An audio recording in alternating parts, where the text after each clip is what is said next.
It's time for Who Watch Time and Relative Blackness in Space.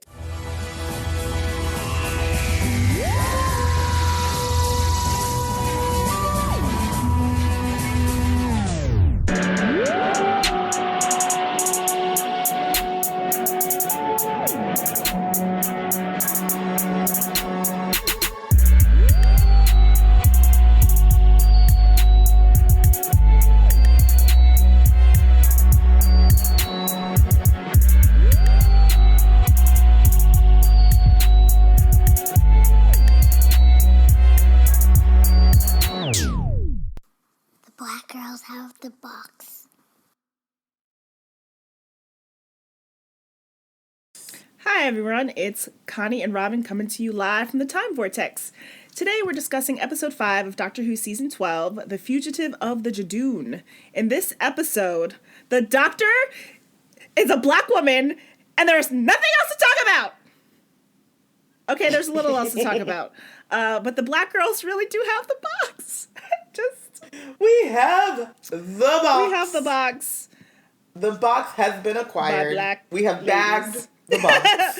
we and our bag in the doctor's bag too.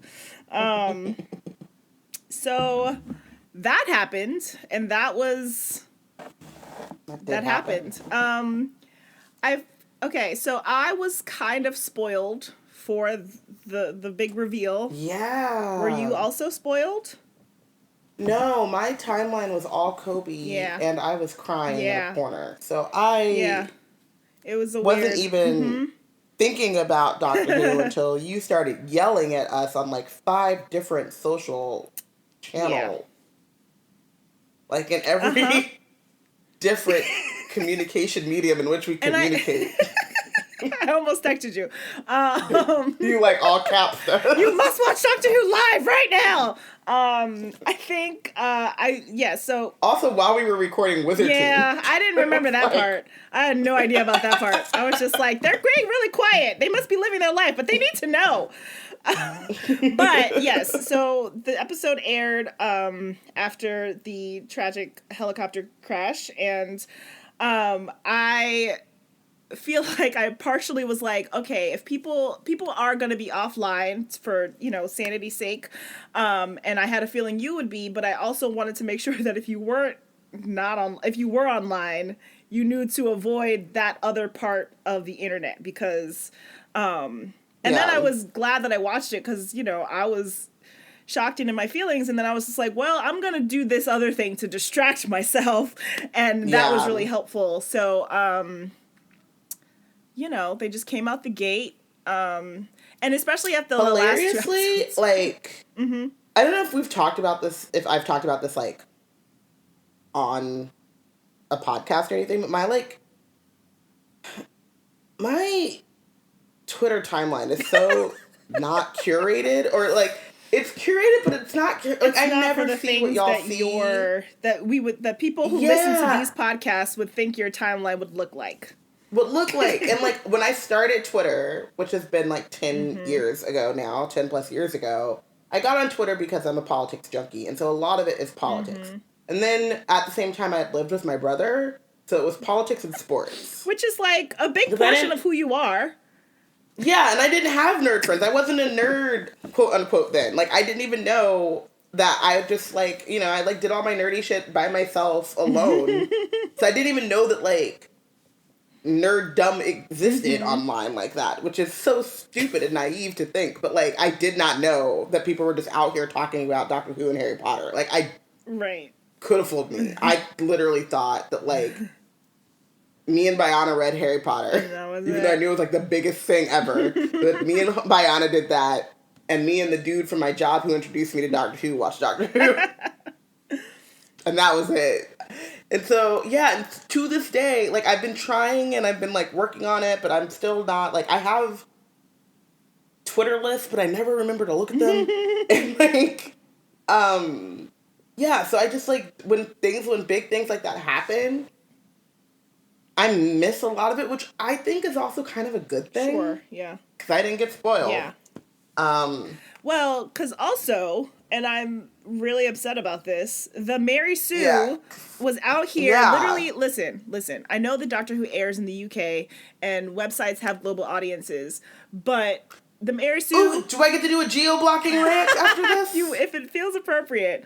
But like, so it airs in the UK at like, I don't remember right now, 2-3 p.m. Eastern time, for East Coast viewers or whatever. So the episode has aired in the UK. People were sort of starting to see it. I was spoiled not by the Mary Sue, but by some British person who'd seen it in British time. Whatever, cool. That was partially on me. I was like, oh, let me set up my GMT.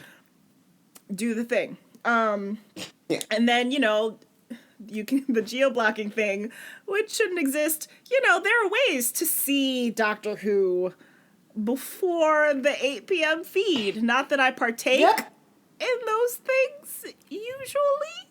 But we wouldn't even have to do that if y'all would just stop with this geo-blocking It's Sunday. Like, y'all the airing the internet show on doesn't Sunday. exist. Y'all airing the show on Sunday. Just air it. The internet does not geo-block is my biggest thing. Right. It's like if then also Twitter geo-blocked and and the news geo-blocked. Then maybe. And then maybe okay. But also why? It just don't work like that. So it does not work. But so give us all the same thing at the same time. And they can just air it at 3 p.m., 4 p.m. Yeah. Eastern. Shoot, 1 p.m. Pacific. It's y'all airing the show on it's always Sunday. come on the weekend. So like, calm down. And then you air it at 8 o'clock. And then you air it at 8 o'clock again if you want the nighttime primetime viewership. It's not that hard. I just don't see how it's that hard. So, whatever. I got spoiled by someone on Twitter who was watching it British time. That's partially on me. But if you're an American nerd outlet, don't not use a hashtag, have the title of the show in the title of the article and not in the text of the tweet so that no one could even mute. Like, no one could even mute the options. And I saw it on Facebook where that's not really a thing anyway. So why would you post, like, 2 hours before the episode was going to air in the U.S., because it's airing at least at the same time, Eastern and Pacific, on BBC America, why would you post, oh my goodness, the Doctor is a black woman, like things we saw today? I literally DM'd them like, hi, this was not cool, and no one got back to me. So I'm very disappointed in the Mary Sue because they probably knew not having like good like fandom etiquette. Like I feel like that's just rude for the people that are your followers who are into this thing and who haven't gotten a chance to watch it. Yeah. And then I knew that because it's such a big deal, I was just like, everybody, if you could just watch this episode early, it's just going to be more fun if you could just watch it live. But thankfully, it's being spoiled for it didn't hamper the enjoyment of the episode, partially because there was that other surprise that I was not spoiled for. And I was just like, wait, what? Yeah, and I think that, like, honestly, I'm not a big spoiler person in terms of, like, spoilers generally do not bother me because I feel like if the show's done well, the twist, not that it doesn't matter, but it doesn't take away from my overall enjoyment of the show if I knew the thing was coming, as long as it's executed well. You know what I mean? Yeah. Like, I can know that there's a twist, I can know what the twist is, but, like, as I'm watching it, when it happens, I'm still like, oh! You know what I mean? Like, and I knew that was the thing, but, like, the pacing and the, you know, the execution was so well done that it, like, it doesn't hamper my enjoyment of it, but also, like, I recognize that it does hamper a lot of people's enjoyment of it. I think it does go to your point, though, of the pacing and the execution, because I think a lot of people who have secrets or, like, have that kind of spoiler culture in their properties, like, these are the creators, they don't execute it well. And so they do need the, like, intense spoiler culture to be a thing or whatever. Yeah, and I think that's one thing, but I also think that it's not even that it's a spoiler. Or, I don't know, the how it's, a lot of the greatness of last night, or of this episode, isn't that there's another Doctor. It's who that Doctor is. Like, the identity of that doctor is the exciting part. So if you know that it's a black woman, the first black woman you see, you're like, is that her? You know what I mean? And it doesn't give you, like, it's the fact that they acknowledge the possibility that the doctor could be a black woman is the thing that that everyone should have let people discover naturally. Because that's like, and that's not a plot thing, that's not a pacing thing, that's like a literally like a visual, like element to the show. And for an outlet like the Mary Sue, it's just amateur. I don't know if they pay or anything, but I feel like someone got demoted. It's not a lot. Yeah. But so we start the episode with our new favorite doctor, but we don't know that, and neither does she. Chameleon arch thing going on. We meet Ruth. She's a tour guide from Gloucester. There we go. Gloucester. It's spelled like that, yes, Gloucester. Yeah, and she kept saying it, and then I had to like spell it out when I was writing the agenda, and I was just like, okay, remember this, and then I didn't. She's married to a shifty-looking dude named Lee, and she got the coffee house boo, y'all. The coffee house boo. Alan, well, all ears Alan? I mean, I feel like all ears Alan. I feel like Boo is strong. Oh, sure, yeah. In his head. He wants to be a boo. In his head, it's her boo. In training. Yeah. A boo in... As Biana said, because we do want to keep her voice alive and well on the Tarbis, she said, somewhere in the Slack, she got hoes in different area codes. And I said, she got hoes in different accent area codes. But yes, Alan wants to be leveled up. He thinks that she can do better because he thinks Lee is weird. He got a dossier on the man, which, Alan, come on, bro. That's creepy. My thing isn't even... this says a lot about me. It's not even the dossier. Like, I mean, do what you gotta do. Have your hobbies. Dead drops in the middle of the coffee shop. I'm just saying, have your hobbies. But, like, when Rhino cops show up... Now you're just like, here, got it. Like, bruh. He's not even sure he's guilty of anything, but he's just like, right. I'm going to give him away to the Rhino police.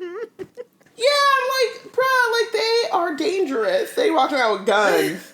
And like horns. It gave me Fate vibes. Ooh. Like, for real. Like, here, go kill this dude so I can have my true love. And I was like, ugh. Well, he got. I don't know if Ruth is really going to appreciate you getting her man's got like that. Like, not at all.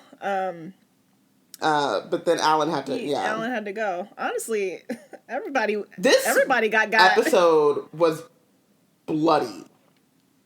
Not like, gory bloody in that sense, but like, a lot of people got. Marsha got. That old lady at the beginning with her knitting. Her knitting got. Marcia, her knitting got. Alan got. Lee got. Gat got. Right. Gat got. Yeah, that was it. Grandma almost got, and I was like, okay. Ooh. Love to see it. I wouldn't love to see it, but I wouldn't hate to see it. Not love to see it. Yeah. Like, I'm somewhere in the middle. Poor Bradley Walsh. Like, I'm sure they'll make me sad about it appropriately. Yeah. But also I'll be like, okay, you did that. So the Judoon show up and they start murking everybody. They platoon near the moon and a lagoon, which is apparently a canal. But, their team is committed to the rhyme. I was also mad at Yaz for that. You knew what she was doing, Yaz. You knew. Don't call your boo thing out. Right? You guys are like... She's salty because her boo thing not paying any attention to her. Not telling her the truth. Yeah. She's like, you don't want to be real with me? I'm going to be real with you. I'm going to keep it real with you. I don't know. Okay, go ahead. But the Judoon are here. They're looking for a fugitive. again, this is one of the. I mean, I think I understand. I understand what's happening in this episode, like just strict, like plot wise with the enemy, more than probably any of the other episodes of the season. But I'm also just like, there's just a lot of people. It's a lot of moving parts. Once again, Yeah. So the Judoon are working for Gat, who is from Gallifrey, and they're looking for a fugitive who ends up being Ruth and I guess Lee. Like I think Lee is maybe Gallifreyan. Yeah, that's what I was trying to figure out, and I have questions about that, and I don't know when we should get into it. Maybe now. We could just talk about it because it's like there's the Judoon were looking for Lee and Ruth, and it's sort of like, oh man, it's Lee, and then it's like, obviously it's not Lee, guys. Like the whole episode was just like, Lee is really shifty and he's suspicious, and I was like, well, that just means he's not. And Lee has some sort of Gallifreyan medal that was in a box, and I don't remember why that was important. And he wanted to keep it, and he was gonna try to fix it, shine it up. It was just like a sentimental thing where it's like, oh, your sentimentalness got you got. Right. Like, you know and what I mean? also, Like, a don't red herring. keep your cell phone on you when you're running from the cops. Like, you know what I mean? Like, your GPS locator, you gotta get rid of those things. And I think it was also like a red herring for he has a chameleon arch in there. It must be the pocket watch kind of thing.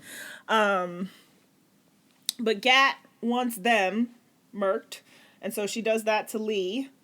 And then, but she's really looking for Ruth, aka the Doctor. But I don't remember if it was specified as to why. Like the Judoon were got a contract. Yeah. And then Gat kind of makes a nod that she's not actually the person in charge. Yeah. Which, so my theory is that the Master is in charge. And has set them up to do something, or hired them out to do something, possibly destroy Gallifrey without them knowing what exactly they did. Right.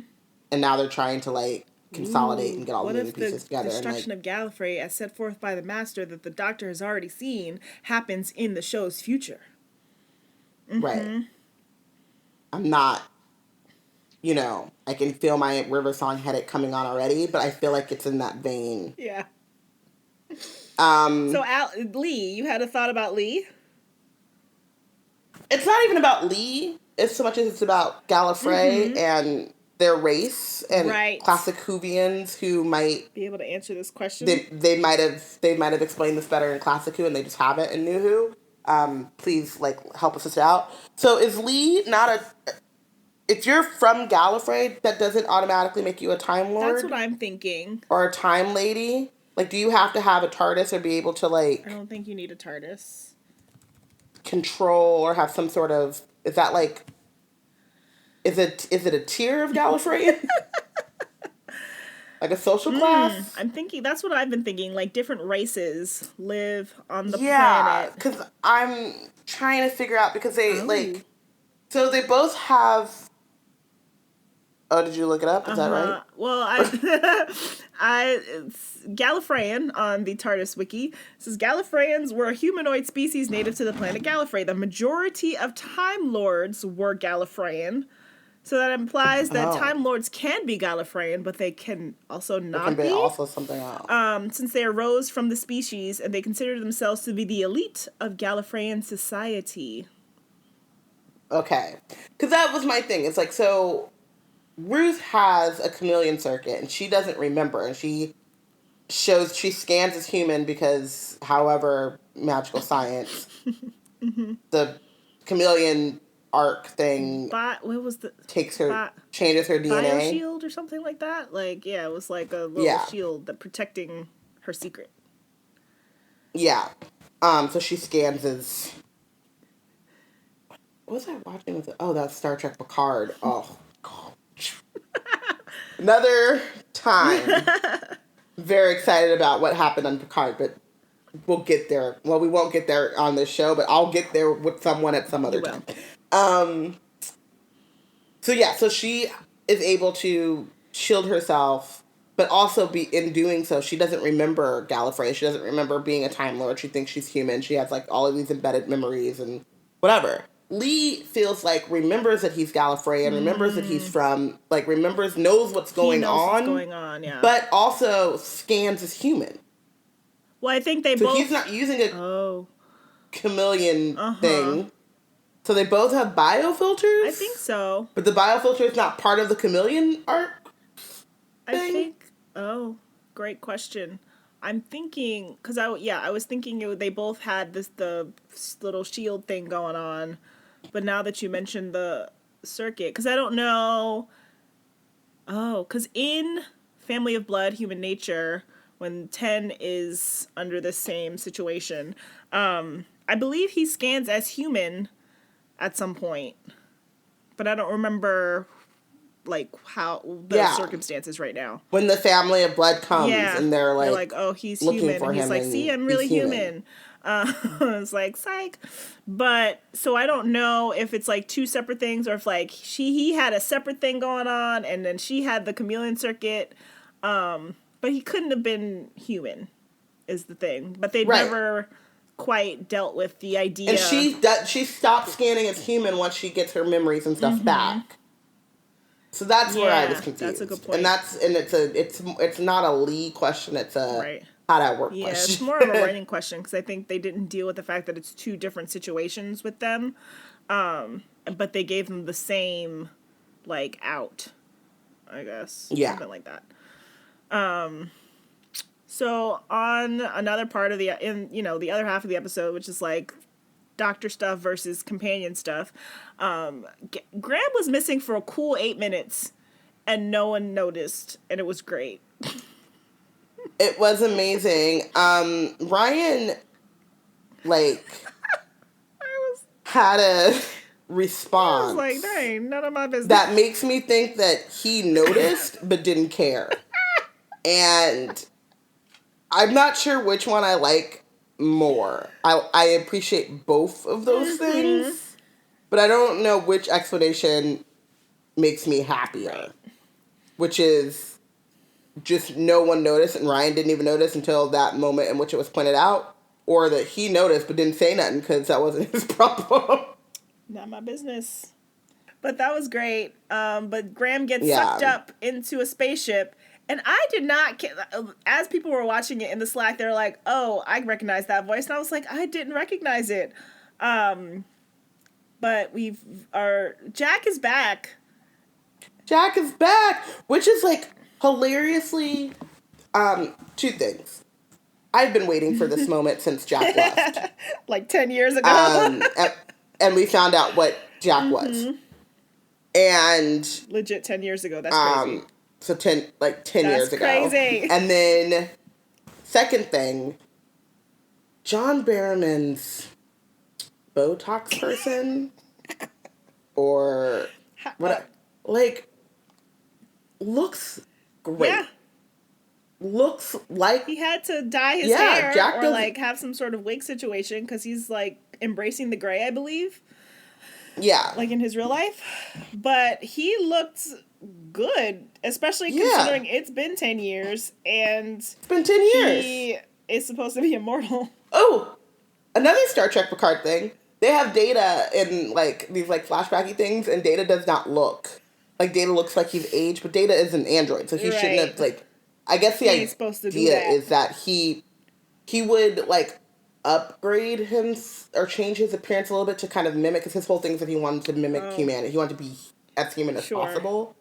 Nicely done.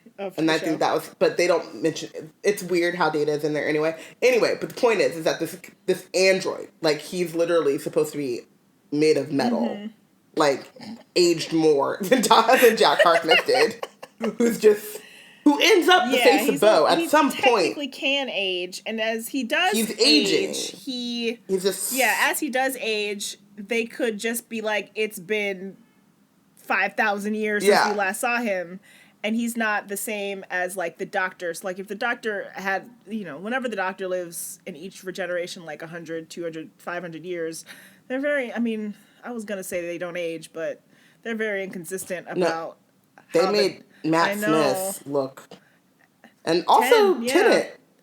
Wasn't that magical? It might have been, because they also made him small. Yeah, he was like sickly. And so they're inconsistent about the doctor aging within each generation and regeneration and how that work. But Jack you know, because it's been 10 years since we've seen him. He's been on who knows how many adventures. So the aging like works perfectly, but so he didn't actually have to look as young as he did, but they're like, he does, so why not? Yeah. I was like, you look good, Jack. You look good. Like, I can see him, like, grabbing the doctor's hand and running. Like, just as spry as he needs to be. Just out here. And I'm just so happy about it. He mistakes Graham for the doctor. And Jack, why you gonna call this man sexy? Like, nothing against Bradley Walsh's looks, truly. But was sexy the word? I mean, the thing with Jack is that, like, for Jack, probably. You're right. Yeah, You're right. A pear is sexy to Jack. You're right. My issue is how you just kissing him. You don't know if you have the right doctor in the right time. He might not know you yet. Like, order. He might not know you He may not know who you are. And that's, like, my biggest thing, like, when people see the doctor again, like, in a different regeneration, they just assume that it's their doctor. Or, like, that they're linearly after their doctor. Yes, yeah. And, like, I give Moffat his things for, like, messing and playing around with that with Matt Smith and being like, I don't know you know what I mean? Or, like, and Silence in the Library and stuff like that. But if you know who the doctor is and you know how the doctor rolls in the way that Jack knows, I would just ask more questions before I just start snogging. I'm just not going in for a snog. Yeah. Like, yeah. I'm just going to be like, hey, how you been? Do you know who I am? Yes? Okay, come here. But yeah, you got to ask questions first. You got to ask some questions, bruh. And also, okay, so I understood everything about the episode that did not pertain to Jack. Every scene he was in, like, the ship was attacking him because he stole the ship. But there was a lot of, like, yelling and button pushing and, like, drama and stakes. But I didn't know what was going on. Like, because he wasn't... He was very disconnected from the rest of what was going on. Yeah, like, he wasn't... But still knew everything that was happening. Trying to, like... Well, no, because he, at one, like... He wasn't running from or trying to help with the Judoon, because at one point he goes, oh, are there Judoon where you are? Is that what's happening? Is that why I can't get a lock on... When he pulls Ryan and Yas, it's like, what's going... I can't get her, you know? And, like, my grabbery thing is being weird. The scooper is being, like, persnickety. And so who is he running from? And what, like, his thing was a Cyberman and we just don't know? Oh, yeah. And that's like a dangly thing? Maybe. But did that have anything to do with Ruth? No. I think not. Because before Ruth was, like, I was like, oh, Ruth is the last Cyberman. Oh. That's what's going on. But then that decidedly what was not going on. So I'm like... Yeah, what was all of that? I thought he was trying to kind of help with the Judoon part, but only because that's what else was going on. I didn't actually consider that he wasn't. So he scoops up Graham, thinking it's the doctor, and I guess it must be them, you know, TARDIS particles all over the companions that made them scoop him up. And then he scoops up Ryan and Yaz, and he wants to warn the doctor about the last Cyberman. But he stole this ship, and there's a security lock on it. And the security lock, I guess, was finally like, boy, you gotta go. You don't go here. And pushed him out. That's all I understand. Yeah. So we understood, like, two parts.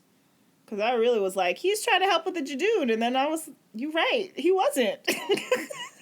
At all. Yeah. He didn't care about the Judoon not one moment. So Jack promised that we will see him again, or that the doctor will see him again, because how you gonna have him show up and then not see 13? So rude. Incredibly rude. Yeah.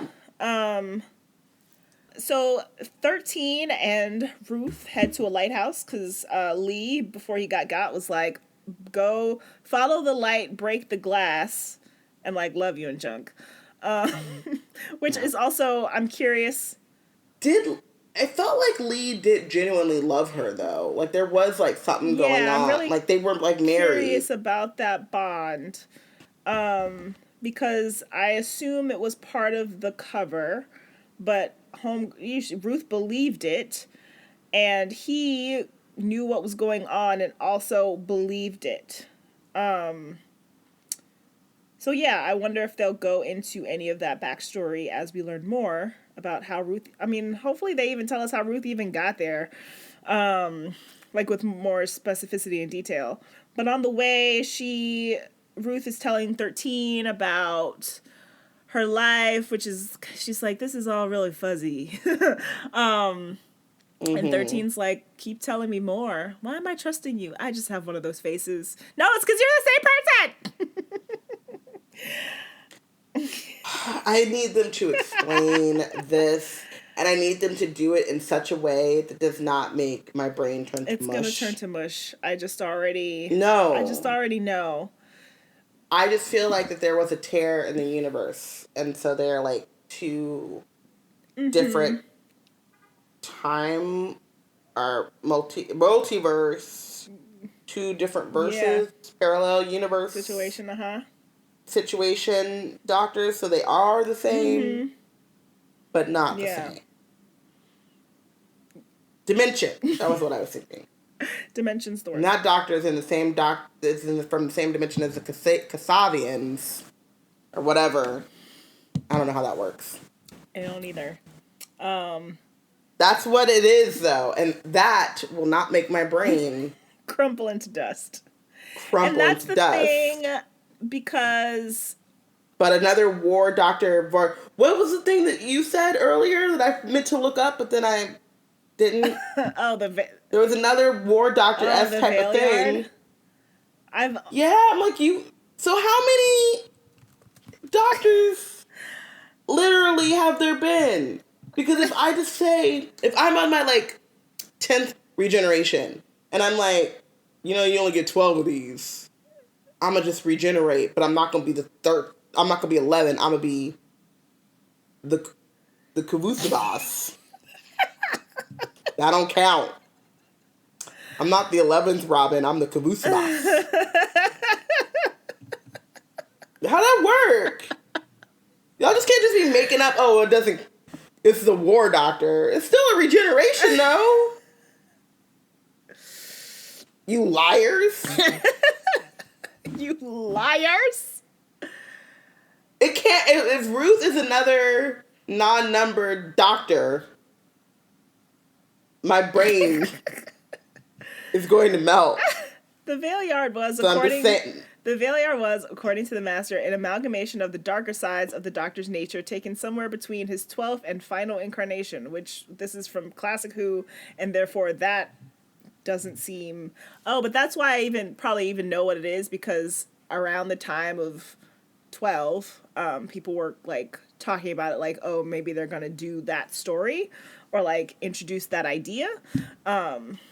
Also, I just am on TV tropes and like wikis more often than I should. Okay, so you're thinking that maybe Ruth is the Valeyard? No, I was writing an essay and just needed a reference to like all the different versions of the Doctor that have existed. So I wanted to make sure that was one specifically that are not numbered of the Doctor. Yeah, I just wanted to make, and this will, I don't know, we'll see if it'll be out by the time this episode is out. But I needed a list of versions of the Doctor that aren't the numbered Doctors, just because it's like people, the trolls are just going to be mad about them like inserting Ruth into the canon, and I just needed some other examples of times that they've inserted a different version of the Doctor into the canon, and it was white people and no one's mad about it. Yeah, that's all I needed. And I was like, the Valeyard is a thing that I've heard of. Is it the Doctor or is it something else? So that's why I referenced it in the Slack. I am going to be mad about it, but not because I'm a racist, but because what are the rules? I do think there is something to what you have to say about alternate timelines because some people, as they were speculating, was like, oh, it could be a branch off of like somewhere between 1 and 2 or 2 and 3, some early version of the Doctor, because of the way the TARDIS looked. It's very classic Who. It's very early Doctor-esque in its design. And so that's the speculation I've heard and had the most like concrete nothing with Doctor Who is concrete, but the most like sense of a theory from what little we have, because logic. She lives in a lighthouse. Yeah. She digs up the 13 digs up the TARDIS, and she breaks a glass, which, come on, show. Like, she broke the glass ceiling thing. Like, yeah. I mean, I guess. I suppose. See, I thought that was clever and not overdone, and then they did that tweet, and I was like... Yeah, so this season's tagline, fine. Just for people who haven't been paying that close attention, this season's tagline has been space, period, for all, period. And obviously it's like, it's diverse, the TARDIS is diverse, which is cool and great, and obviously we love that. But it's like, well, first of all, this is a little bit on the nose, and then now it's really on the nose because they're like, look, we have a black woman doctor with their tea, there's space for all of them. And... I don't know. I just wish they would just chill, just a little more chill. Like, look what we did. I mean, right. This is the same country in which Meghan Markle. They're like, this is why she left. Canada. And so Ruth breaks the glass, and I was like, that's regeneration energy. It was great. Also, okay, another question. Why is that regeneration energy? Is it always regeneration energy when they open the thing? I think so, because I want to say it happened. It's like the essence of the time lordiness in the thing. I think it must have been for that episode with 10 too. I couldn't remember, and I did not go back and watch it. I think it's just even like I do love that episode. Yeah, I do enjoy those episodes, except for the racism. Yeah, same. Like, I always rewatch them, but, like, every rewatch I get more and more, like, annoyed. Like, I didn't catch it, I guess, at first. Like, I think it was just like, oh, well, of course they're treating her not great because of that. But then all the implications of, like, you could have just picked a different time. Whatever. We've probably talked about this on this podcast before. But it is directly relevant because see what Ruth does? She makes her mans, okay? Right. They get married, all right? 10? Come on, man. And she goes somewhere where she can be. Yeah. You know? 21st century London. Not London. Gloucester. And, you know, I'm sure she's faced some racism, but she seemed pretty peppy about it. Right. I mean, she's able to, like, live her life. She got options. She got, like... men's out here trying to...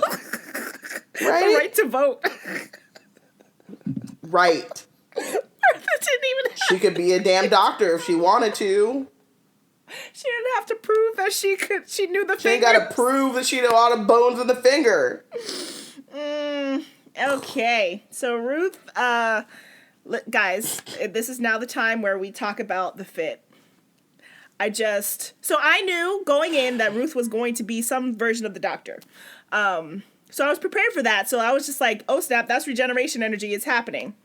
What I wasn't prepared for were the buttons, the African print, the glasses. Like, the fit is good. It's like it's hard to...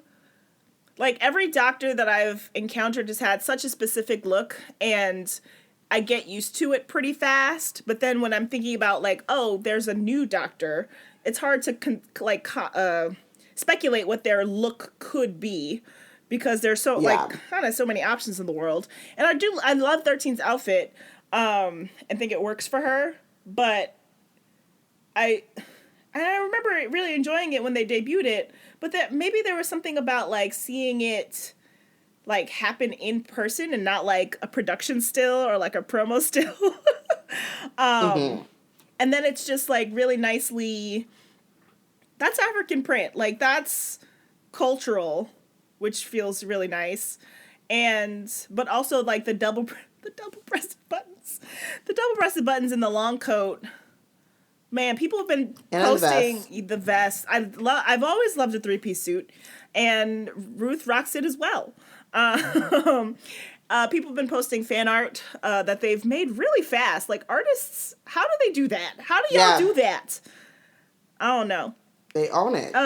And just like seeing people's like reiterations of it, it's just like, wow, this is really nice.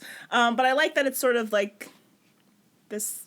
This feels really annoying when I say it out loud. Like, it's Africa meets Europe or whatever. Yeah. But there is that like feel about it where it's.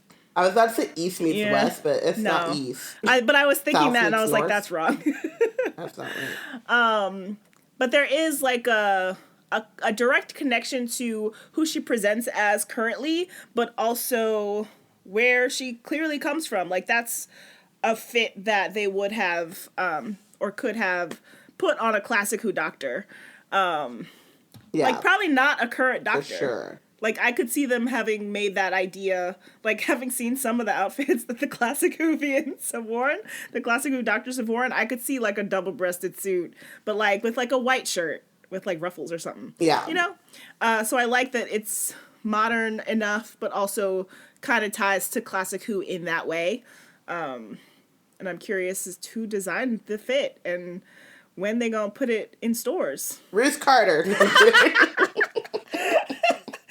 Maybe that's why her name is Ruth. Yeah, I think. Okay, second note, we've got to talk about the fact that she's Dr. Ruth. Like, come on. This is weird. Like, I just. No. I don't think that wasn't. I mean, I don't know. Maybe Dr. Ruth has a British following that. No, it's weird. Because I can't call her Dr. Ruth. I have to be like, Ruth, ! Doctor. Or like I just need the proper name for her. Like, War Doctor's fine. Yeah. Like, whatever. I could say that. But I can't call her, like, Ruth. Ruth Doctor's weird. Dr. Ruth. And Dr. Ruth is even weirder. You were going to say something? Yeah, I was going to say just about, like, the fit and the clothes. One of the things I did really appreciate was, like, so I've gotten less enamored with the 13th Doctor's fit. Mostly the coat. I think the coat's too big and, like, cumbersome. Mm-hmm. It looks like a raincoat. Like, it looks just like it should be. I have a mock version of it, like, before they made the official one. And the official one's basically just a raincoat. Yeah, and so it just, and I mean, like, you know, Britain, I'm not mad at her having a raincoat on hand. Like, it's practical, it makes sense, but, like, it has a hood. Like, it's definitely a raincoat. Yeah, when she doesn't have the coat on, I love the outfit a lot more, and it seems much more modern. But it also seems much more casual than other Doctors. I mean, I guess besides maybe 11, when 11's just rocking the bow tie and the suspenders, like, those are probably the two, like, most, like, modern and casual, I guess. Looks. Yeah, but only when he's Bruce's out of look the is coat. When he's out of the coat. Yeah. When he's out of the jacket. Ruth's outfit looks functional, but it's not so casual as to be, like, underwhelming. Mm-hmm. And so there's that moment when they're standing next to each other, and I'm like. I mean, there's all of the elements that you mentioned about Ruth's coat in general, which I enjoy, but, like, when I'm just like, yeah, I mean, if I'm in the room and you're both saying that you're the Doctor, I'm going with Ruth. One, also because even when she, like, they find out who they're both are, 13 seems really thrown, and Ruth has a much better poker face. Like, she has a moment of, like, what? But then she's like, yep, get it together, like, bigger fish gaps coming or whatever. So there's, like, this air of authority that comes with that outfit. Without it being also kind of too stuffy. Like, 12 had this issue too. Like when we first started with the big coat, the coat was great, but it was too big. It was too cumbersome. Like, Yeah. and then Capaldi was like, can I just wear this sweater that I came to work in? And they're like, sure. Yeah. He's like a hoodie and some jeans and a like trench. Like the sweater with the holes in it. Like there hasn't really been since 10 an outfit that was like functional and like had that authority. I guess maybe it's just like you need a suit. Yeah, because when second outfit was, I try to ignore closer. that season, but yeah, his second outfit was much better. It was just that everything they had him doing. I guess there's always like a professorial. But it was also way too. I think there's also always a professorial. It was too Victorian. A Victorian professor vibe about, or a professor vibe in general, and then 11 became this like Victorian professor with his outfit, and 13's doesn't have that energy, but Ruth's outfit still gives me professor vibes in the way that the doctor's outfits usually do. Mm-hmm. Should I agree. So that was my fit. Mm-hmm. It was shocking to me that more than that, I didn't just like enjoy the fit, but it forced me to reckon with 13's outfit too. Uh-huh. Yeah, I'll be interested to see if they change her outfit now that she's like had to like face a different version of herself, which I think is a thing that the doctor would do and I think has done in the past, like based on when they've had the outfit changes. But we need to take a moment to talk about Jo Martin, because I was watching the episode and I was just like, how is this lady the doctor? And I mean that in the sense of Ruth was like questioning and scared and nervous. And so I was like, okay, you gotta switch it up when the reveal happens. Y'all, she switched it up. And I was like, no, what? Oh no, she's okay. Yeah. She was so confident, and like she had the doctor, like the patronizing part of the doctor down, and it was so cool to see the doctor being patronized by the doctor, because it was like, now you know how it feels. But do you know how? Are you recognizing that this is how everyone else feels? Because when she was like, Ruth took her hand and was just like, it's time to go. And I was just like, wait. Right. And then was like, come with me. I'm the doctor. Right. And was like, oh, you got it? I just got my memory restored and I've been done had. Like, good for you. Like, you know what I mean? And I was like, oh, okay, she ain't playing around. Yeah. Like, and it's interesting to see 13/Jody, like, play that, just like being the smartest person in the room and then suddenly not being the smartest person in the room. And especially because, and this is something I'm curious about them dealing with, like they had that moment where they're like, same brain, but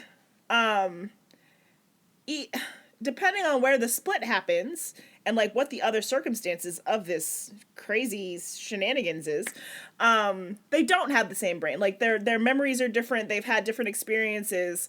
And so that is something I'm interested to see them grapple with in the way that they have, like, for the 50th. Guys, this was a multiple doctor special. Oh my gosh. Ah! Mm-hmm. Wow. First one since the 50th. That's crazy. Yeah. Out here. So I'm interested to see how they deal with that, because they had to reckon with it in the 50th, and they've splintered at some point. So they have the same starting base, but they don't have the same final brain. Yeah. And they don't remember each other, but we also don't know who they remember. Does Ruth Doctor remember 10? Does she remember 8? Like, you know what I mean? We don't know where she is in her timeline, or if those doctors, her previous iterations of herself, are the same and did have the same experiences. Right. So, you know what I mean? There isn't like when I went to blah, blah, blah. Oh, yeah, I remember that. Like, I remember doing that. You know what I mean? Like, we don't have like a sense of where their experiences start to diverge.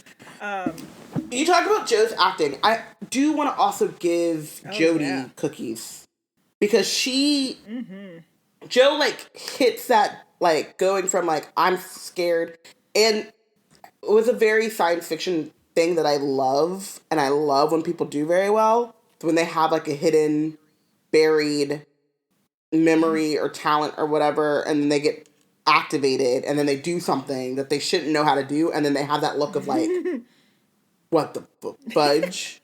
Like, how Joe did that very, very well.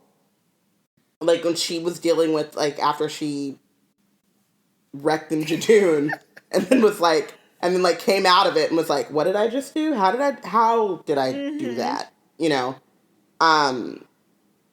That's when Jodie starts side-eyeing her. And it's like, who are you? But she's still in control, right? She's like, I don't know who you are, but you don't know who you are either. But there's more to you, but I'm very confident in my ability as a doctor to figure this out. Like, I haven't done it yet, but I'll get there. When the reveal happens, Joe switches on and becomes much more confident and in control. Jodie starts to play with this wavering confidence thing. Like, her confidence is shaken. Yo, the shot where she like returns to the companions, but like... Yeah, she's deer in the headlights. Her hair is messed up. And obviously, like, that's partially Jodie, partially hair and makeup. But, like, the way that they, like, seed from the earlier moments into, like, it wasn't super shocking. It was shocking because it's like the doctor never looks like that. But it was a gradual lead into it, as opposed to just like suddenly she's like, oh my gosh, in that one scene. And we've had moments where the doctor has been thrown before and the companions are comforting them, but it's always external. Like, I was thinking about the Space Well. I forget what it's called. The Beast Below. Is it the Beast Below? Yeah. I was thinking about that because I was waiting for our space well to come save us from this burning planet. Yeah. But when Amy's comforting the doctor and is like, I knew that you would do the right thing because, like, you're old and kind and, you know, the doctor's crisis of confidence or crisis of self comes from, I've been put in this position by other people that I was going to do something heinous. And I didn't even think about... I never considered that there was another possibility. Jodie's confidence issues or, like, shell shock issue is produced by herself. Like, yeah, it's not her. Right. You know what I mean? But it is her. Like, and she's like, Ruth was me. Like, when the companions were trying to comfort her and she was like, Ruth is alive, but Ruth is me. Like, she has this look like, how do I deal with this? Like, what do I do with this information? Like, she's already grappling with Gallifrey being gone and going home and being so, so good looking that it hurts. Yep. I mean, she's not blind. Call it. Literally, the beginning of the episode, she basically says, I'm looking for the master, and they're like, why? And she's like, have you seen him? Like, why wouldn't I be? I don't understand. Why wouldn't I be? He ruined my... He literally raised my home. I would let him ruin my life. He did. He ruined my life. He destroyed my home. But I think we can make it work. I mean, that's always the doctor-master relationship, to be honest. Ted and Sims, it was like, well, I think we can still make this work. You enslaved the planet that I love, including all of my friends, but we probably could just make this work. Maybe. Yeah. Missy at 12, I mean, we can make this work, boo. Yeah. We could try hard enough. Can I ask all my questions now for you to answer? Ask your questions. Okay. Why doesn't Lee recognize the doctor? 13? when she walks in. 13. Why doesn't Lee recognize 13? They're from different But they have times and dimensions. but this is what I mean. Not facial wise. She runs it. She walks in like the Judoon are out there. Blah blah blah blah blah blah blah. Why isn't Lee like? This energy. I know this bossy this bitch. Energy. Yeah, like. Yeah. You know what I mean? It's not because again we don't know where they diverge or like who's the first and like we don't have no idea the relationship linearly between Ruth Doctor and 13. But the Doctor has these common threads to them. And so if Lee is Ruth's companion, it should have been like this energy. I feel like it would have been like a like Sarah Jane. Remember when Sarah Jane meets up with the Doctor again? Different face, different Doctor, but she's like, I know this person. Yeah. So I don't, that's a big question. You don't have an answer? No. Because you're right. Why not? You're right. The energy should have been, I think, I don't know, he was distracted because his boo is in trouble. Okay. The rest of these I've already asked. Why is Gat after them? What job did they do? No idea. Was Lee Gallifreyan as well? Are they all working for the Master? Where do I find that coat? Like, all those questions. That I don't have the answer to. And would like at least that last one. Whew. Yeah. Where do we find that coat? Do we get the coat? Oh, I'm still trying to think of what that point was. I'm sorry. No, it's fine. I'm just like, oh, that's a good point. Let me come back to that. And it's just gonna like niggle at my brain. So on the companion's end, just moving on. On the companion's end, it is episode 5, and we still got no development for any of them. And I'm really disappointed about that. Like, not even a line that was, like, nice of, like, oh, this is who these people are. Not, and I don't mean, like, in the emotional way, because at the end of the episode, they obviously have this big companion speech. They're going to be there for the Doctor. They know who she is. They're going to go on this journey. They're ride or die. And I think that if we'd gotten more development from them over these last few episodes, I would have been sold on that more. Yeah. But they got no development. We barely even got like a Thasmin like glance to like make too much out of. We also don't get a sense of like Yaz has that like when they're confronting her in the beginning and they're like Yaz asks, where do you go when you say that when you leave us on these adventures, you say you'll be back in an hour and you never come back. Like we don't get we get a little snippet of, like, them talking about it before she recognizes they're in the room. We don't really get, like, how they actually feel about it. Because we get, like, what's happening, and then we get, we'll be there for you no matter what, we know who you are. And it's like, I would feel away.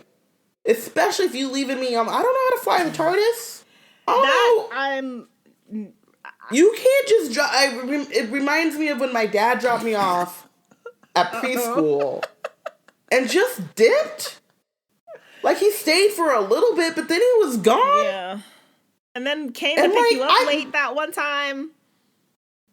Let the Doctor just dip on me. I'm actually, now that I'd forgotten. I'm angry. I was upset about that, and then I forgot about it in the kerfuffle that was the rest of the episode. But, like, why would that's really bad. I, like, don't like that. I don't like that. Yeah. I can see it one time. When they split up, you split up, but I know you're on the planet. Like, you're just over there. And I can run and fight. And with the amount of danger. She's getting on the TARDIS. The amount of danger that they're always in. I really think it's a bad idea. Like, I understand there's a level on Doctor Who of, like, this one won't be bad. This one won't get us into trouble. This one won't be a terrifying adventure. Like, I understand We're going like, on vacation. We have this, like, this will be the adventure that nothing will go wrong idea, but that's never true. So, like, for the audience... But and I think that they do allude to off-camera always adventures that they go on that are boring. Absolutely. They do that all the time. Or, like, they just did the thing that they were supposed to do. But the doctor is literally always referenced. Is there. As being there. If you leave me and it is not in my present time and country of origin... Key. We are fighting. Yeah, I don't like that. And maybe you could leave me in my present time in, like, Switzerland or something, like, you know what I mean? Like, just somewhere where it's just, like real... Maybe I could get back to my country, but, like, did you leave me with my passport? But it's, like, Norway is always... No, it's Switzerland. Switzerland never gets in any wars. Like, they're just, like, neutral. Something like that. Because even if... I'm, like, honestly, I'm thinking if you leave me... Literally. In America in this time period, I'm so away about it. You couldn't find a better place? Come on, you know how they are here. Come right. On. Leave me in Canada, maybe. I don't know. Somewhere where I just feel... Like, do some research, Doc. Do some research. Right. But if you are leaving on an me... alien planet. On an alien planet or in a different time... I don't like it. No, we are fighting. And we've been talking about this in the Slack, and, like, the show hasn't been... And maybe we've referenced it briefly on the show, but, like... So the doctor is shaken because the master came into her life and was like, by the way, I destroyed our home planet. That you just got back. Just got back. So she's been upset and shaken about this. But the way that the show has kind of adjusted her character, I assume in reaction to this, but they haven't been very clear about... these small, like, increasingly, but kind of small at first, like, behavioral changes, where it's just, like, the way that the doctor kind of outed the master, knowing that it's, like, South Asian presenting, like, that's a little weird, and then, I forget, just, like, the way that she was with erasing memories, and... Yeah, everything in Orphan 55, really. Yeah. And the way that she was with Tesla, like, the aliens in the Tesla episode... There are just little things where the Doctor last season was very Hufflepuff and, like, bright and shiny. And I understand changing the character and giving her more development. It's great for Jodie. It's great for the show. It's great for the character. But they haven't touched on it, like, touched on the differences enough in canon. Like, in a way, like, the characters should be noticing this stuff or commenting on it if you want it to be a plot point for her development later. Especially if she's, like, going down this, like, not dark necessarily, but, like, this, like, shaky route. None of the characters are saying anything or noticing anything about this. She's a little callous. Yeah, and so, she's becoming a bit callous. And so, for it to be in reaction, like, if this is all happening and it's all in reaction to Gallifrey, fine. But they haven't referenced that at all. And so, we're, like, halfway through the season. Like, I'm still just, like, we're halfway through the season and we haven't really gotten... any commentary on this doctor change. And so I'm still like, is it worse? Like, is she different? I mean, she is, but, like, are the characters just not noticing it, or are they just not commenting on it? And I have a lot of questions about that. Is everyone walking on eggshells, and then why is not, like... Because the audience should still see that. The larger... Yeah, why is not the show explicitly talking about that? You know what I mean? Like, some... third-party character is like, are y'all in a fight? Right, or like that was really harsh of the doctor, and for the companions to be like, no. Like, even if they're like, no, she's fine, I would still believe that more than just, like, these character changes with no companion changes. It's just, that through line isn't working. If it is a through line, like, by the end of the season, they may never address it, and then... I don't know yet, like, because I'm not sure. We're just like, what? If it's a thing that they're actually meaning to do, or if it's just, like, they're writing her for the plot of the episodes. So that's something I'm concerned about at this point.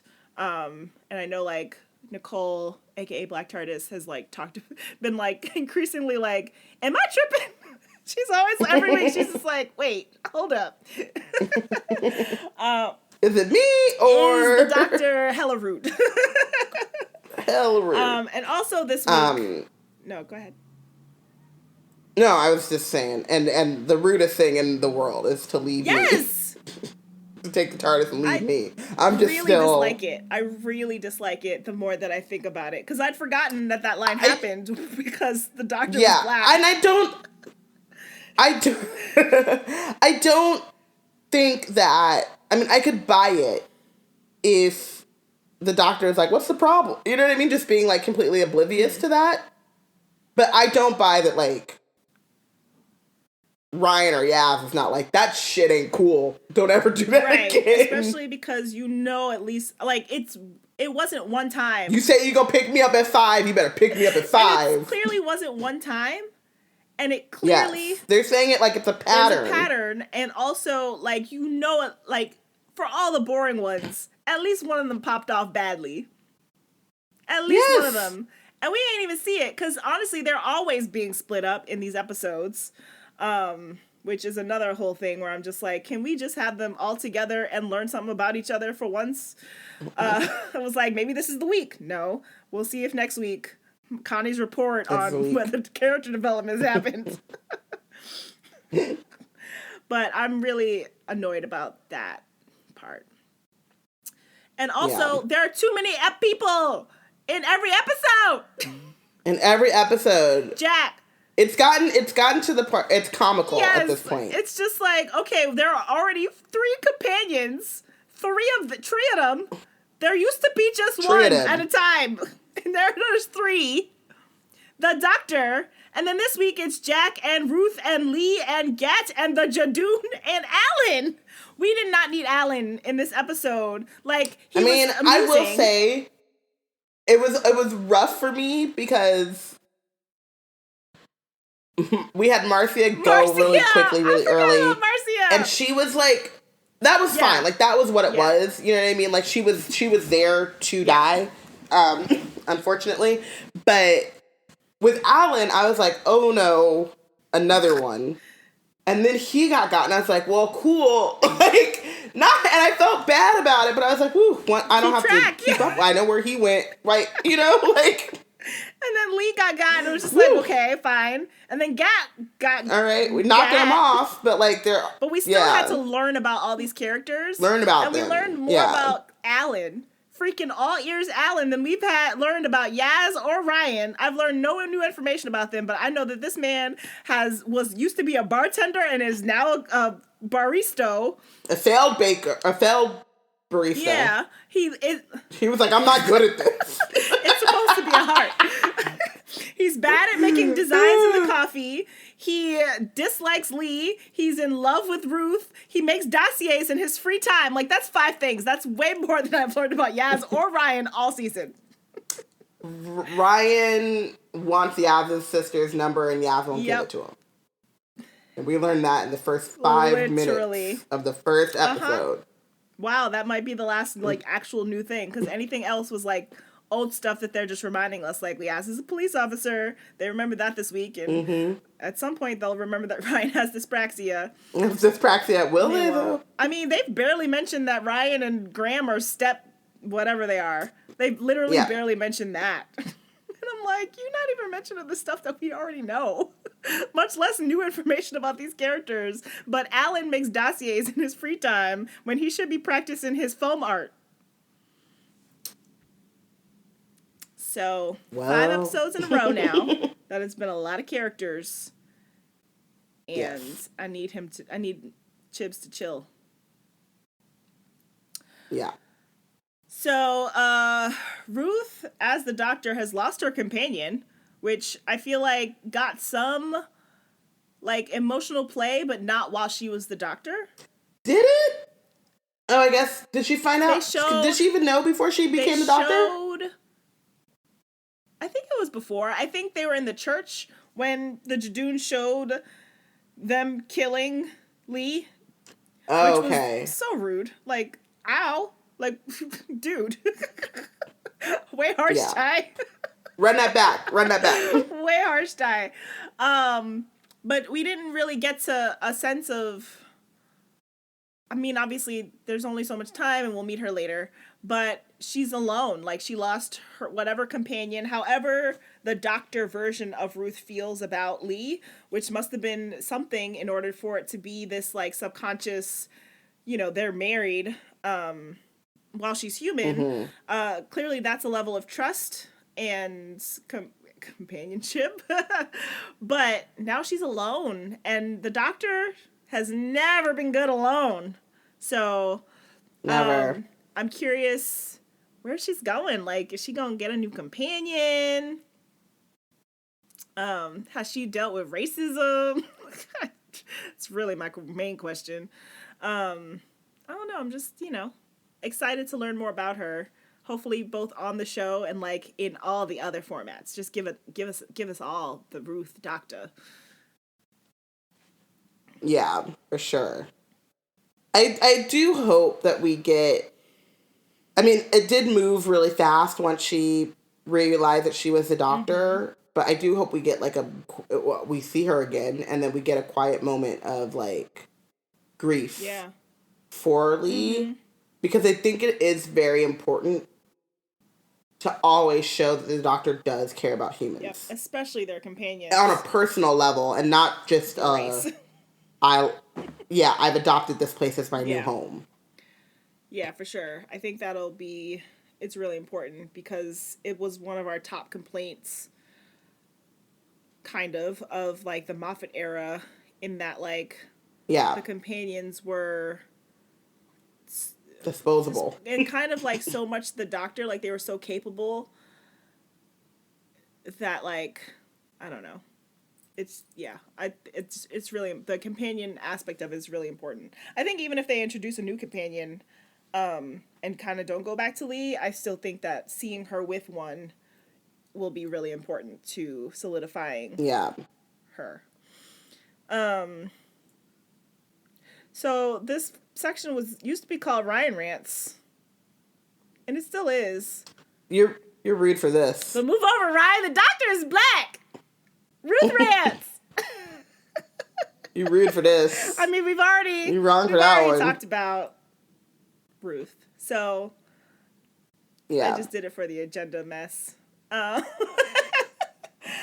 because her name is Ruth Rants. But yeah, I'm curious where she comes from, and Ryan and the doctor, Ruth Doctor, need to meet. They do. I'm excited for that. I love that she's a tour guide because it's a very doctor occupation. Like, basically, the doctor takes companions on tours. So I love that she was like, I don't know who I am, but I do. But I'm gonna start my own touring company. Like, let's go see Gloucester. I know everything about this castle. Harry Potter was shot here. Harry Potter. And also she's a BAMF. She's like, consider your contract canceled. She said that was the Olivia Pope It's Handled voice that she put on. She said, do not come for me until I send for you. Absolutely. Love it. Here for it. Okay, Ryan Rants.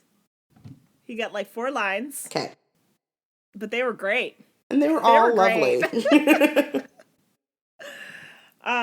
When he was, the proper quotes later in quotes from the TARDIS, but Ryan is not great at standing up to the Judoon. And he says it sounded tougher in me head. And I liked the me head part. The accent work on the show really is top notch with these characters. It is. They've all got good, like, I want to hear you talk all day, but also what are you saying voices. I mean, I feel like I understand their accents a lot. Or like, I understand what everyone's saying, and no one's Scottish. I guess is what I'm trying to say.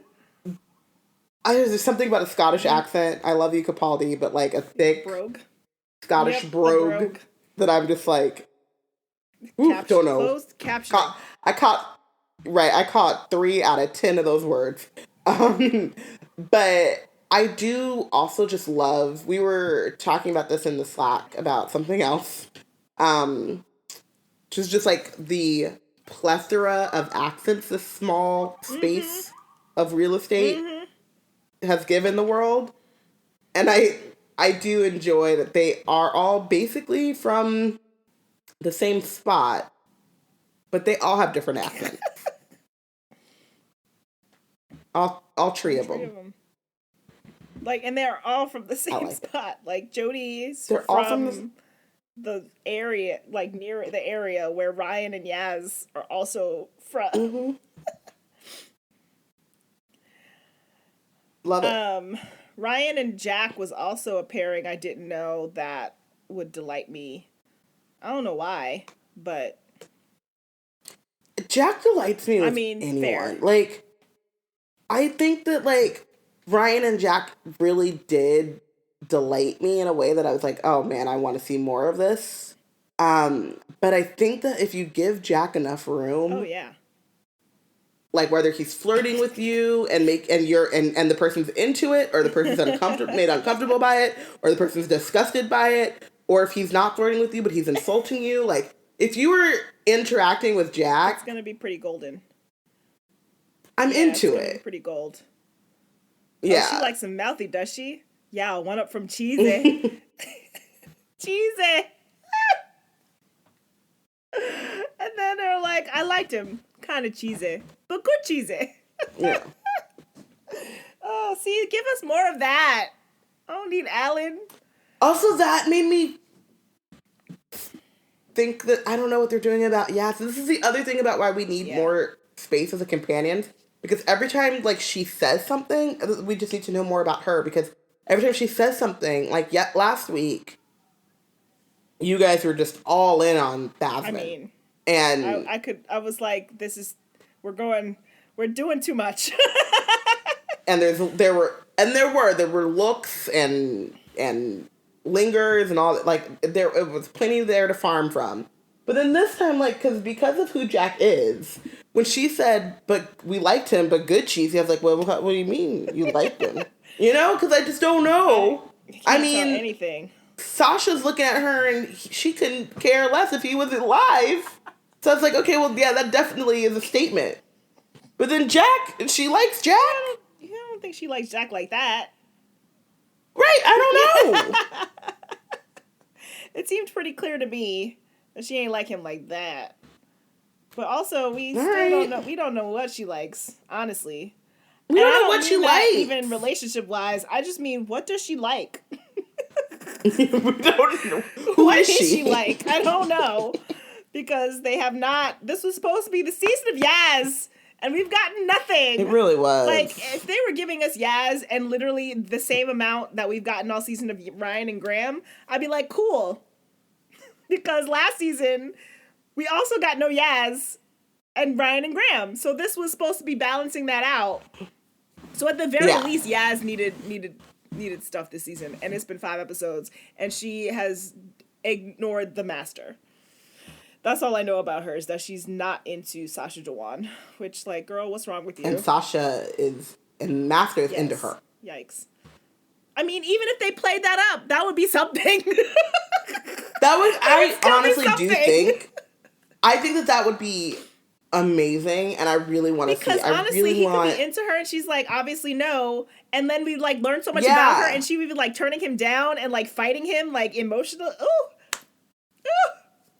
Yes, that's what I want. That would be delicious. Also, it does a lot for me as the trash person I am, because I'm like, I can still like Yas because we're not competing for the same man. The evil Time Lord man. No. Yeah, in character.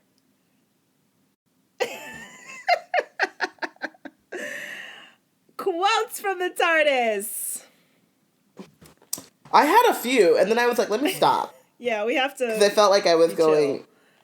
We're probably already. I don't know what the time is, but we're probably already too long. Yeah, we're too long. A lot of it can be cut from Love Island. I'm just gonna do both of these at the same time. A platoon of Judoon near the moon. A platoon of Judoon near that lagoon. It's more like a canal. Yes, come on. Yes. The tune of the Judoon of the boon. We could do that. I could do that all day. I really could. Can you do the next one? Because I don't actually understand it. I don't remember that line. Oh, that was a typo. The city's under siege. We're gonna sort it. Ryan was so cute.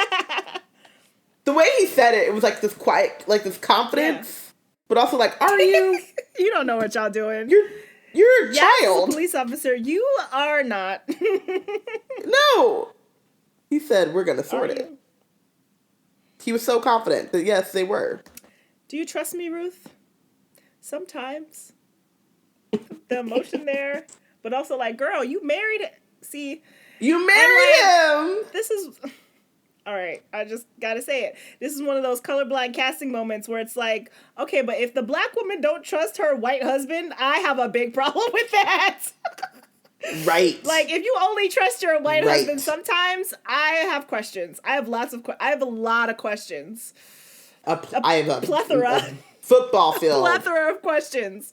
And like, it wasn't actually a problem, but like, I just repeated it and I was just like, wait.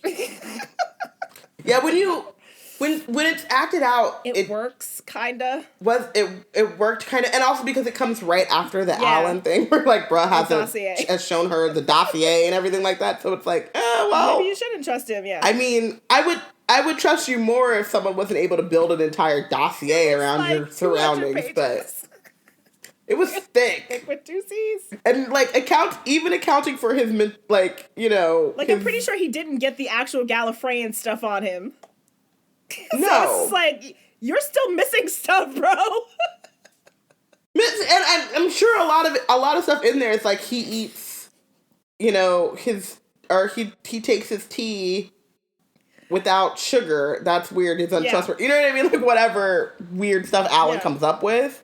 But even still, you're like, that's too thick. Get a life, bro. Yeah.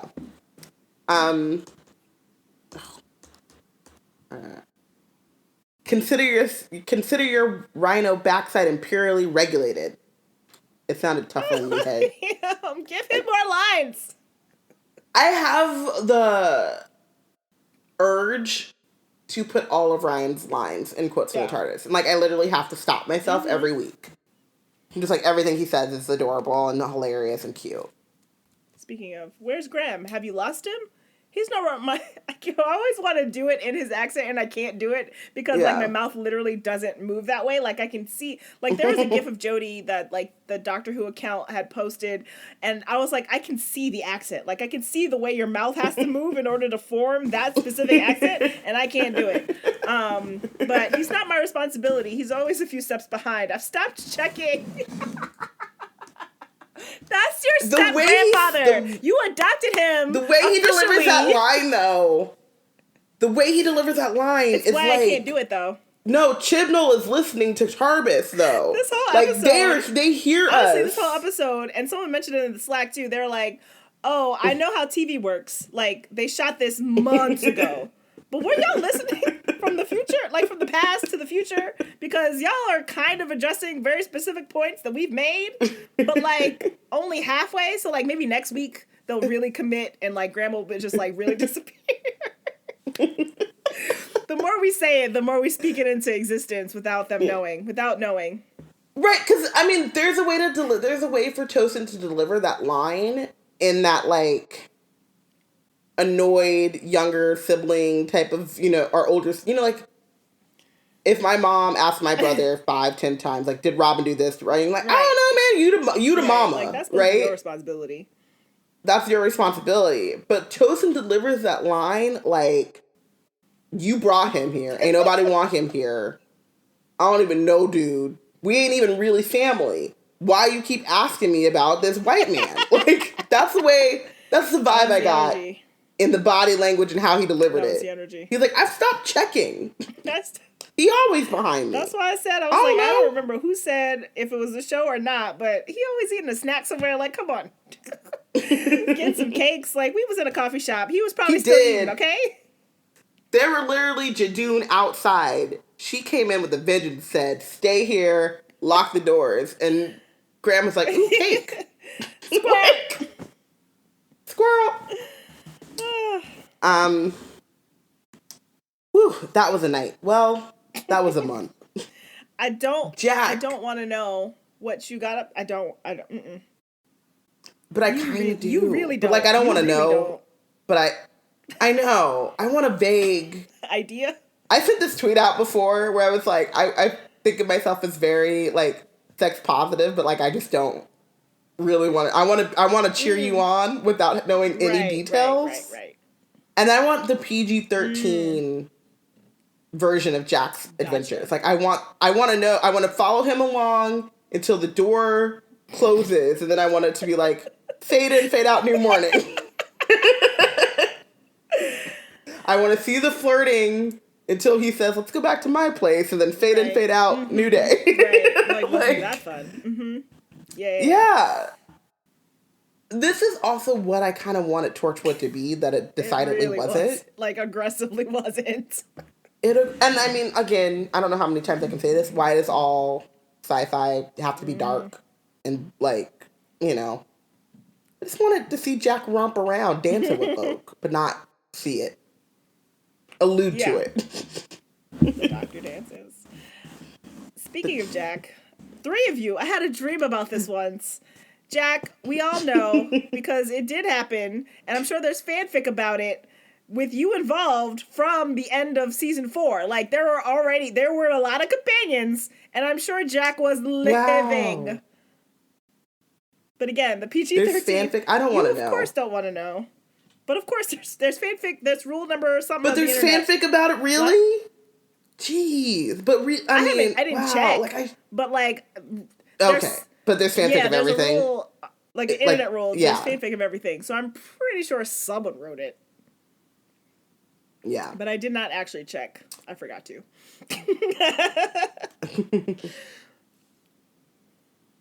You don't recognize the sonic screwdriver? Smart enough not to need one. The sass!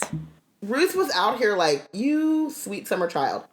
Literally why I think that there is like a alternate universe thing, she was definitely giving me War Doctor vibes in the 50s, where she was just looking at him like this is what I become? Right. Because there's a moment when William Hurt looks at both of them and is like, it's a screwdriver. Why do you keep waving it around like this? It's a tool. Right. What's wrong with y'all? Online was saying that that's one of the reasons why they think it's either between 1 and 2 or 2 and 3, because I think maybe 3 is the one who like started the screwdriver situation, like started using the sonic the way that it's like currently. Yeah, or like the first iteration of that. I'm sure it's changed even since then, but I think that's why some people are like, ooh, maybe it's from the split begins that early, which would be cool. I'm not mad about it. Yeah. Don't do points. I do points. Points are my thing. Girl, points just became your thing. You just got here. 13 was spiraling at that moment. She was like, you're the doctor. You don't have a screwdriver. You don't remember me. I don't remember you. You're doing my thing now.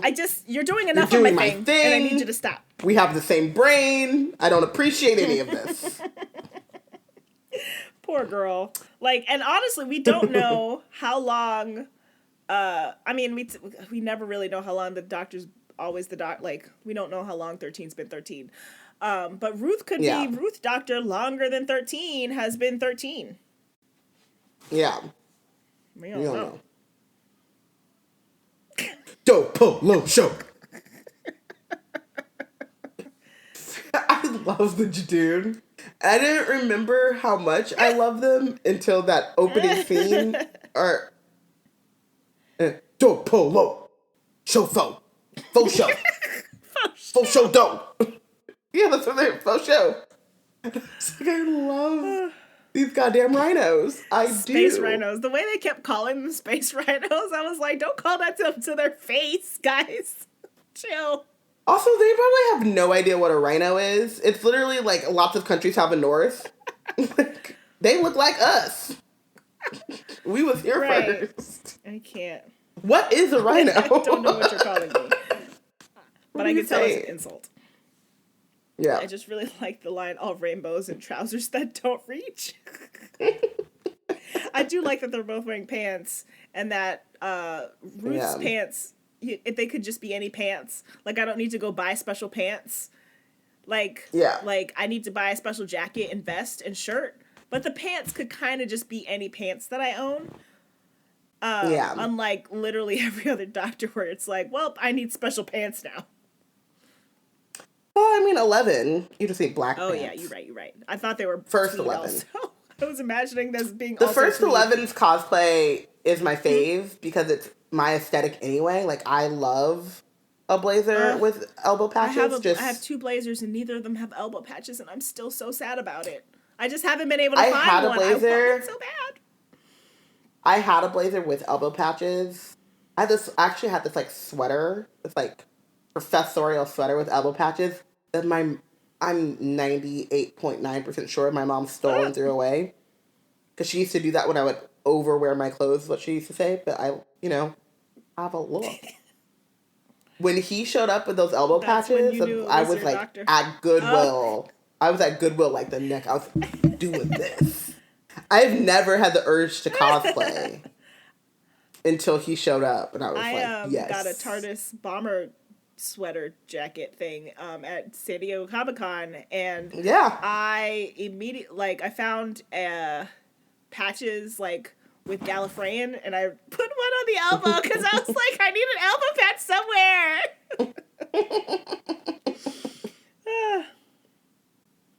Anyway, love it. I like a pant that doesn't reach. It's also funny because I feel like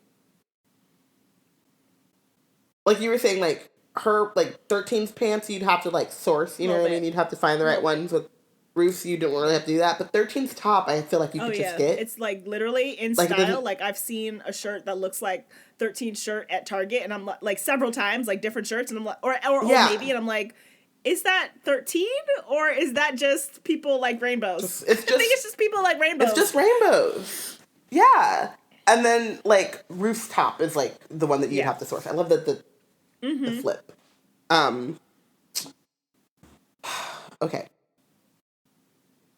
Is there even a word for how dumb you are, Doctor? I feel like it was the most on level they were their whole time. Yeah. And also, she's right. Both of them. She's right. Both of them. Both she's, because they're both women, but one's black, so she's better. Yeah, the Black Girls Create community has proclaimed the new doctor. Whoever your doctor was before, that's just disrupted. It sucks, man. We've been doing this since 13. We've all slowly been is she my doctor? She might be my doctor. I'm not ready to... I'm not ready to make that call yet, but, I really like her, and Jodie's fantastic. And I love the trio. The duo. Well, the trio. I said the trio, then I realized that people might have thought that was, the trio. No, I love... The trio them. 13, Yaz, and Ryan, the trio. Love what's going on there, and then Ruth shows up and we're all well, slams gavel. Discussion over. That's solved. That's that on that. Period. Anyway, thank you for listening. Please check out blackgirlscreate.org. You can follow us and all of our Ruth Doctor retweets at Black Girls Creates social media, which is at We Black and Nerds on Twitter, and Black Girls Create everywhere else, but we're mostly on Twitter. Use the hashtag Tarbis. #Tarbis. Our timeline will now just solely be a compilation of Ruth Doctor and the Master. Yeah. I'm not giving him up. Fair. I am so happy Ruth is here. I'm not giving him up. No, fair. Absolutely, there's no reason why you introduce Jack and... Oh my gosh, I just had that thought. Jack and Ruth as the Doctor in the season with the Master and not have them face the Master. I would be so mad. I'm preparing myself now to be really mad because, none of my dreams ever come true. Oh my God, when Jack meets the Master... Yeah. He is going to be me. Everything that Jack says, I'm thinking. Well, there's a line. Well, there's a line. The PG-13. Yeah, there we go. Like literally. I mean, no, I'm my probably thought, like, thinking yesterday it, was but like, I'm just oh, not going to snap. act on it. I said, I'm probably thinking it. I'm just also thinking, my next thought is, ooh, no thank you. My thought yesterday was like, oh snap, 2 doctors against the master. Ruth against this master. Oh snap. But then just now I was just like, but Jack. I feel like it all is going to compound upon one another. Like the doctor says that like something's like whatever she says, like something's following me. Time is following me, or like, something like that. all these things are circling around me, the master and Jack returning and this other doctor version of me. So like you have to have them all in the same Bad episode. Wolf. I just feel like you do. I want that for us. It's Bad Wolf without Rose, thank God. Oh my God. I am now, this is fanfic. This isn't actually going to happen in like the episode, but I'm now just thinking of Ruth and the doctor like squaring up against the master and Jack looking at the master like, wait, let's work it out here. Come on. Let me, okay, I know you have to, let's make love, not war. I know you have to fight him, but can you pause for 5 seconds while I picture this? Okay, you can move on now. He's like, how about we make a deal? I take him. And y'all two I'll be do responsible. What you need to do. Right. Well, that's Robin's night sorted. He's trying to look for Jack, Sasha, Master fanfic? PG-13 fanfic. PG-13. Or like, with the... They make eyes at each other, say some suggestive flash flirty comment, fade in, fade out next morning. Exactly. The fade to black is key. As we've mentioned, we have a Slack where we talk about this stuff. You should join our Slack. It's lots of shenanigans going on in there. Follow Robin at Robin_Ravenclaw, Robin with a Y. And you can follow me at Constar24.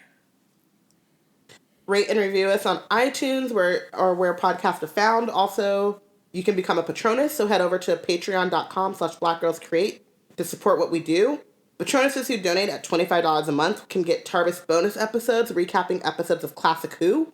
So if you want your thoughts on 50s white nonsense, level up. Yeah. We got to do that. Realized we hadn't ever said that. Well, we've like casually said it, but it should be in the thing. Yeah. Tarbis is a part of Hard Knock Media. We've joined the Nerds of Color podcast network, including the podcasts Hard Knock Life, Southern Fried Asian, DCTV Classics, Ask Spy Girls, Daisy Geek Girls, We're Not All Ninjas, and That Moment. You can check out all of these podcasts at hardknockmedia.com. Knock, N-O-C. Thank you guys so much for listening, and we'll be back next week for Doctor Who episode 6, Praxius. Didn't look up what that Will the Master be back? Or like what that entails. So this whole thing is just Master Watch. Truly. I'm just like, is he coming back? Master and Ruth Watch. Like one of them got now to it's show up Master in these Ruth episodes. Watch and Jack. Now it's Master Ruth Jack Watch. But I'm kind of thinking that Jack won't show up again until like the penultimate episode or something like that. But you never know. I'd see that. Thanks for listening. Yeah. Tell all your friends about us because the Doctor is black now. The black girls have the MFing box. The black girls have the box. Pew, pew, pew.